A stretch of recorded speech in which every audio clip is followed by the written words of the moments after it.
Hey guys, it's Tom from Rough Cut Guitars, and it's Strings On Day today. So I'm getting ready to set up the saddles on this bridge, and I was thinking back on all the mistakes I've made with these things, and maybe you're making some of the same mistakes, or maybe you're about to set up one of these and you're not sure how it goes. So I thought I'd do this video and go through all the lessons I've learned, and hopefully that's going to help you out. It actually all starts from the design of your instrument, and when you're deciding on the scale length. So, whether you're going to do 25 and a half or 25, this one's a 25, 24 and 3/4, 24 and a half, 24, whatever. Doesn't really matter the length. The same principles apply to any of the lengths.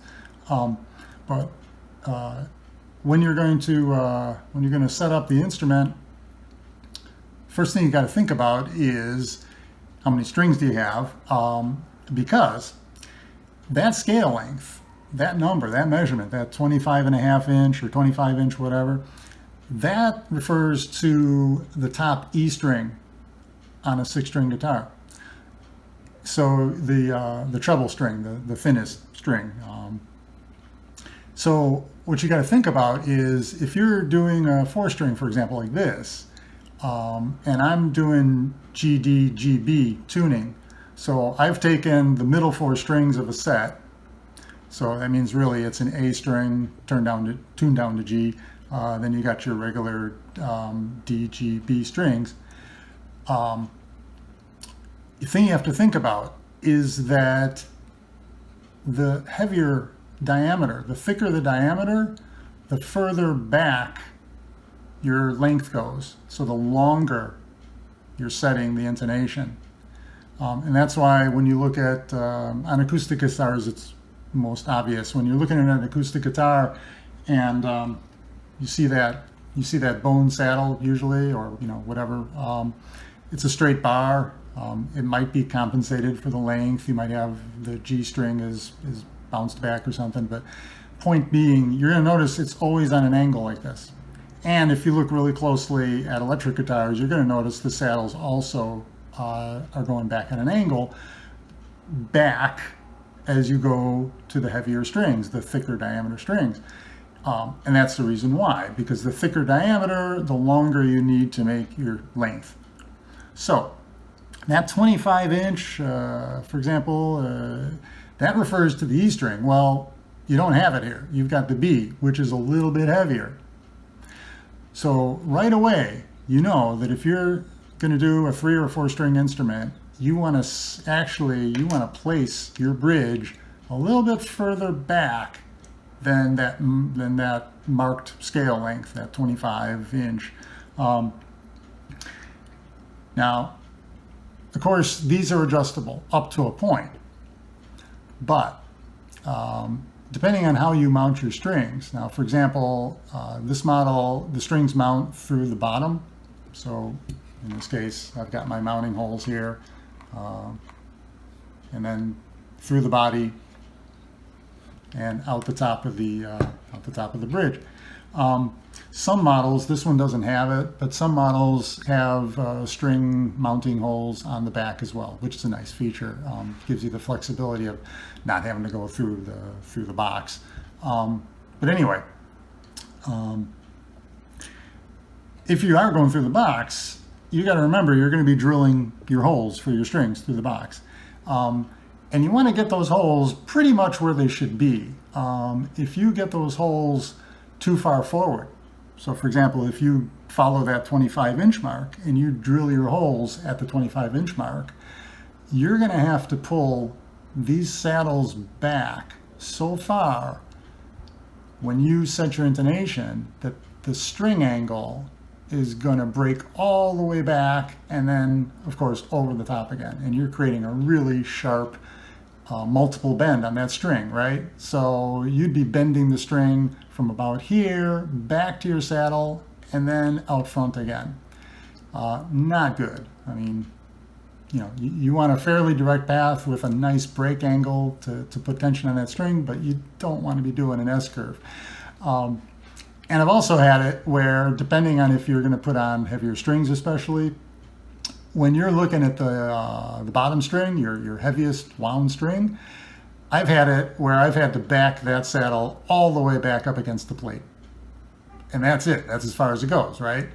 So generally, you don't want to be at those dead ends. You want some play both directions. So I've learned, depending on your scale length, and depending on the number of strings, of course, and how heavy your strings are, I've learned to put the bridge about 3/16 of an inch behind the actual marked scale length. So if you're going 25-inch scale length, then you're going to want to decide where you want those saddles. And of course, the top string is the most forward one. So I set that top string about, for 25-inch scale length, 25 and 3/16. And then I know I've got enough room to pull these saddles back without bottoming it out on this back plate. I've even got a little play forward too, depending on how long your adjustment screws are. And here you can see, for example, you've got plenty of screw head sticking out, so you can still move this up forward and have plenty of hold on that. So about 3/16, a 1/4 inch, again, depends on your string weights, but 3/16 you pretty much can't go wrong. Okay, and that said, I always set the intonation length before the string height. The string height is not going to change the intonation that much. Maybe like 1/8 of a turn, a little tweak, but not that much. So it's better to get the intonation set first and then dial in your string height. So now we're talking about intonation. And of course you probably already know this, but intonation is basically, you check intonation by playing the fretted string at the 12th fret and then the harmonic on the 12th fret.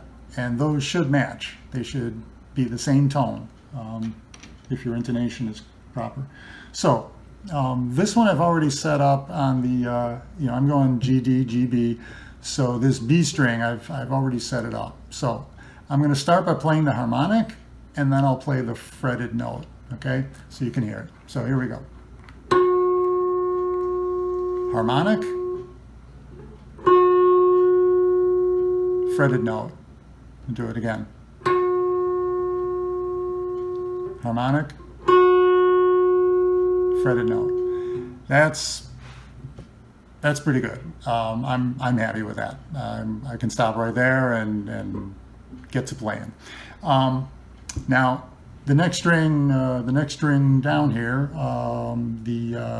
the G string, I left that one untouched, so you can hear how out of intonation it is. So we'll do the harmonic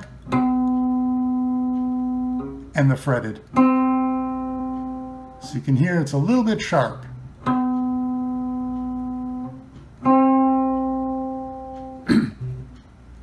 Okay, all right. Another thing I should say, when you're setting your intonation, I think it's better to set it with your strings below final pitch. Because, of course, if you need to lengthen the tension on the string, if you need to pull that saddle back, that's putting more tension on the string. So if you've got it tuned up to pitch already and you start bringing these saddles back and putting more tension on that string, of course you risk breaking the string. So there's no point in risking that. So I always keep it, a few cents flat. Here I think I've got this at about an F right now, so that's got a ways to go up. But that's okay. That intonation is not going to change when you raise this up to pitch. So if this is an F or a G, okay, that's not going to change. Once you've got those notes the same, they're going to be the same up to pitch.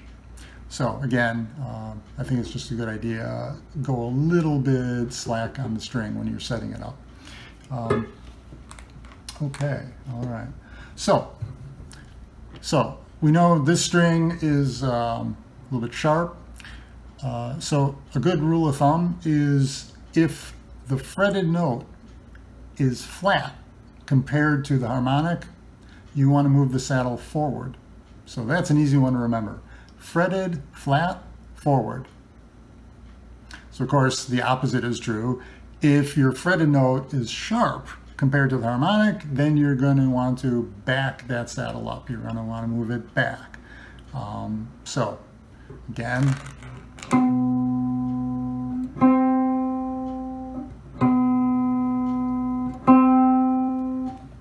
okay.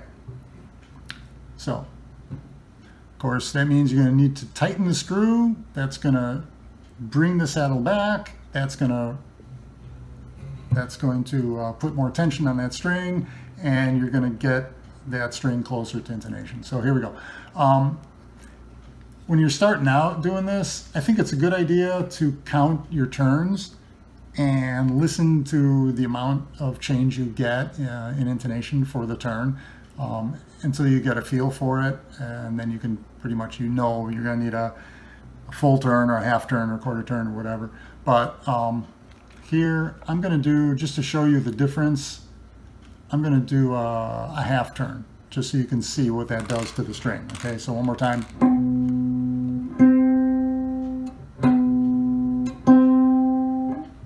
Okay, let's bring that back.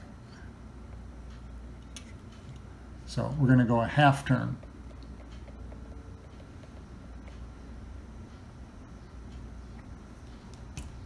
Now, let's listen to it.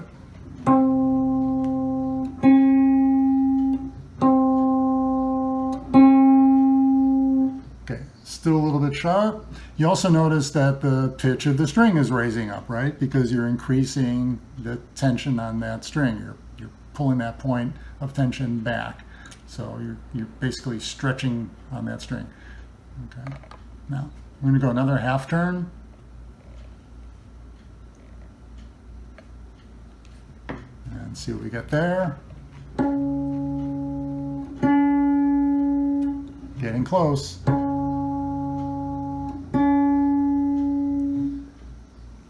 going to go another half turn. And I think we should be just about there.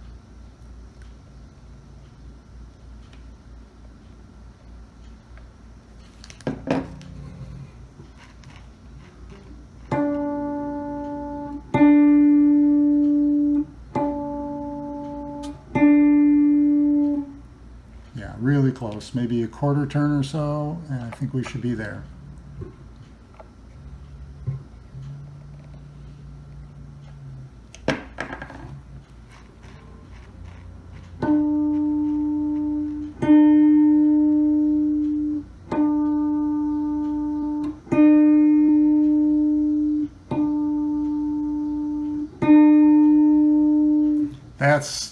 That's right in the ballpark.